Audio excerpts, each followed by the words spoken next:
السلام علیکم ناظرین، میں ہوں آپ کا ہوسٹ نثار احمد۔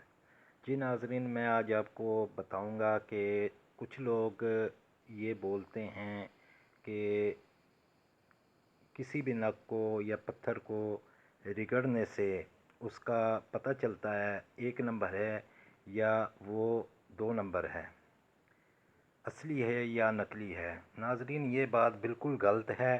جو لوگ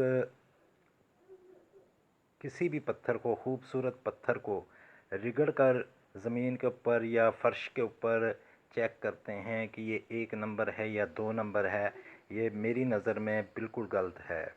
وہ اس لیے کہ جو پتھر ہوتا ہے نا، اصل پتھر بھی وہ بھی جب سمندر سے نکلتا ہے یا پھر پہاڑوں سے نکلتا ہے تو وہ پتھر کی نمائی ہوتا ہے، ٹھیک ہے۔ پھر اس کو کاٹا جاتا ہے، پھر اس کو تراشا جاتا ہے۔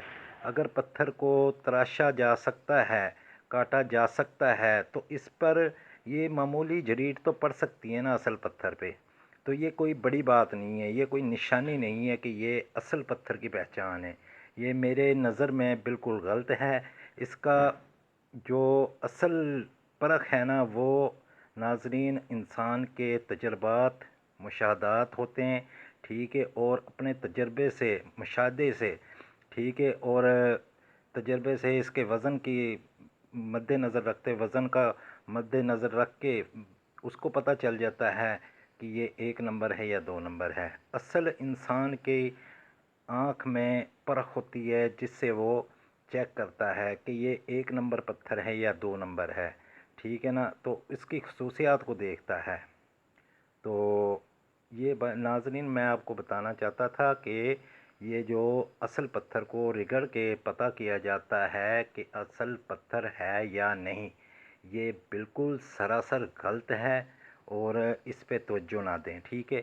اور اگر آپ نے اصل پتھر کی تصدیق کرنا ہو تو کسی ماہر کو وہ پتھر دکھائیں، کسی ایسے سنیارے کو دکھائیں جس کو معلوم ہو، جس کو پرکھ ہو، جس کی آنکھ میں وہ پرکھ ہو، جس سے وہ جان سکے، اس کی پڑتال کر سکے یہ کہ اوریجن ہے یا دو نمبر ہے، ٹھیک ہے۔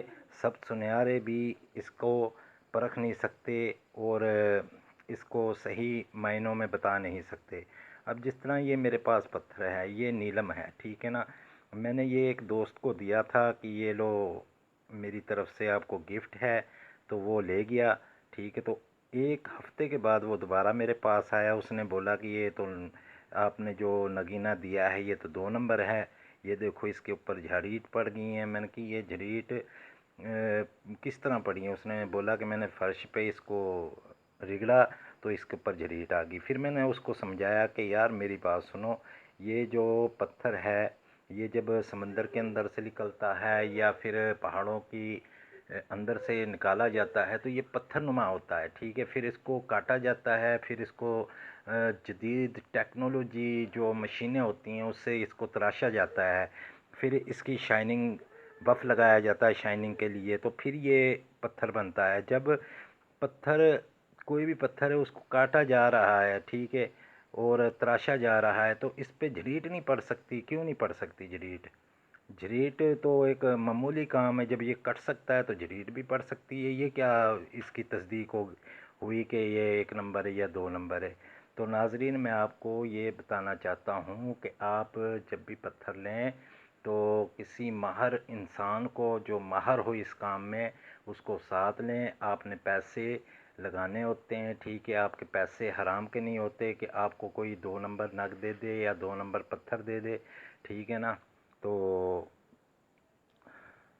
بس اتنا ہی کہنا چاہتا ہوں، اگر آپ نے پتھر خریدنا ہو تو اس کی اچھی طرح پرکھ کریں، اور اس کے جو وزن ہے نا اس سے اس کا پتہ چلتا ہے اصل، تو جو وزنی ہوگا وہ ایک نمبر ہوگا۔ جو پلاسٹک یا شیشہ یا موم وغیرہ ہوتی ہے وہ، یا مسالہ جات ہوتے ہیں، اس سے بنائے ہوتے ہیں، اس کے اوپر کلر کیا ہوتا ہے، نیچے پارا لگایا ہوتا ہے۔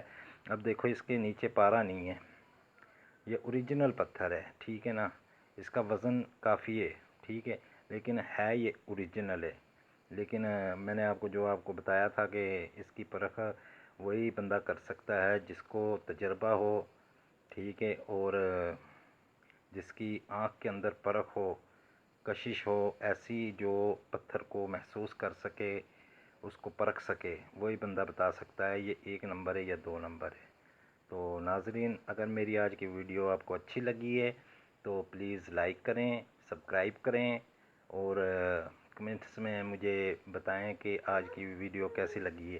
تو اس کے علاوہ میں نے پہلی مووی میں بھی بتایا تھا کہ اگر آپ نے کسی بھی شخص نے مجھ سے معلومات لینی ہے کہ میرے نام کو کون سا برج لگتا ہے، کون سا برج ہے میرا، کون سا سٹار ہے، کون سا پتھر موافق آئے گا مجھے، تو میرے واٹسپ نمبر پہ آپ کال کر سکتے ہیں، میسج کر کے پوچھ سکتے ہیں۔ میرا نمبر ہے 0300 2897 045۔